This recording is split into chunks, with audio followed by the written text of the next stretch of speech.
Okay, next question. How much weight do we give to an OCD diagnosis when implementing escape-extinction?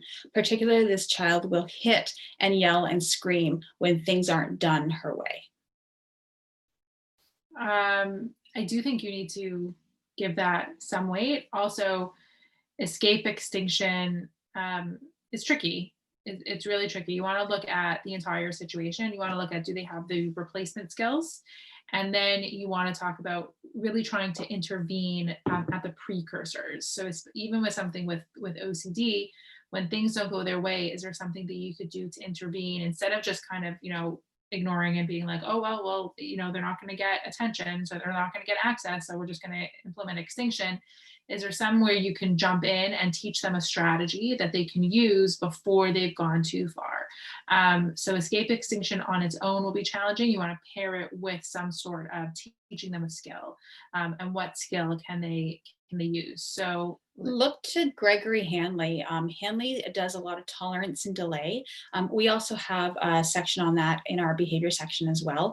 But take a look. We posted his article there. And we've also posted our program that we use for tolerance and delay. The very first step of tolerance and delay is teaching him a common phrase. So if something isn't done her way, just a common phrase, not like that piece of paper is here and I want the desk this to look this way and I want this or I want that. One common phrase. I want to do it my way, or even my way if it's too easy. My way, period. And doing that, it looks like, oh, great, you're doing the Hanley program next week. Amazing. But so the steps would be, I want to do it my way, something. So get that FCT and get that FCT solid. So like Shira said, go in before the behavior occurs, prompt that FCT, prompt it. As soon as the student says, I want to do it my way, great, let her do it her way. Done, period. No questions asked. Now, if you can't, see what you can do and negotiate that. As soon as that student has that demand, I want to do it my way, then you can start teaching some tolerance. Like, yeah, absolutely, you can do it your way. First, we're going to do it this way, or wait 1 second, or wait 3 seconds, or let's do this one question first, and then you can do it your way, and start gradually increasing the length of that interval. yeah, so I have a couple of very similar students. I think that a lot of the OCD tendencies often comes along with the ASD diagnosis, whether they have a formal diagnosis or not of the OCD. But I have a student who really doesn't like when people are sitting like not at perfect 90-degree angles. So the chairs always have to be at 90-degree angles, and if they're not, they'll be yelling and screaming and saying, "Fix your chair, fix your chair." And then if you would just say, oh, well, they have OCD, so we should just fix our chair because they're going to get too upset. That's not the approach we're taking.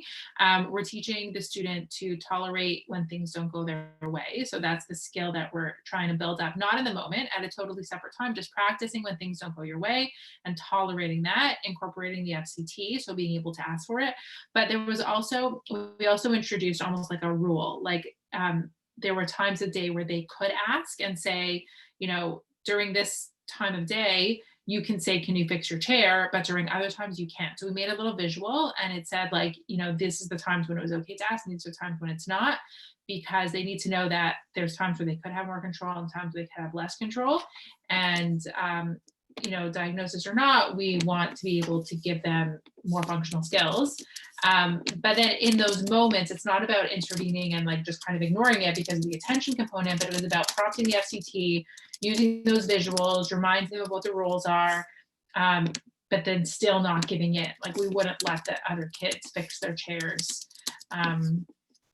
So still teaching them that they don't get what they want for the screaming, but they can get what they want. They can get almost access to OCD if they ask nicely and if they use their words. So it's kind of a combination of tolerating when things don't go their way, but also giving them the FCT to get access to that kind of OCD thing.